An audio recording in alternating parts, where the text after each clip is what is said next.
India Pakistan இடையே விரைவில் பதற்றம் தணியும் என்று நம்புவதாக அமெரிக்க அதிபர் டிரம்ப் நம்பிக்கை தெரிவித்துள்ளார். இது தொடர்பாக பேசிய அவர், இருநாட்டு பிரச்சினையை அமெரிக்கா உன்னிப்பாக கவனித்து வருவதாக கூறினார்.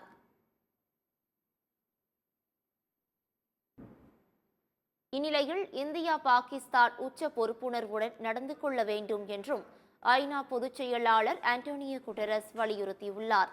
பகல்காம் தாக்குதலுக்கு இந்தியா பதிலடி கொடுத்த நிலையில் எல்லையில் பதற்றம் மேலும் அதிகரித்துள்ளதால் இரு நாடுகளும் அமைதியை கடைபிடிக்க வேண்டும் என கேட்டுக் கொண்டுள்ளனர்.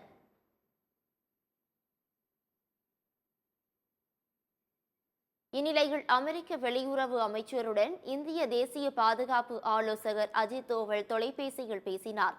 அப்போது பாகிஸ்தானுக்குள் இந்தியா நடத்திய தாக்குதல் குறித்து மார்க் ரூபியோவிடம் விளக்கம் அளித்துள்ளார்.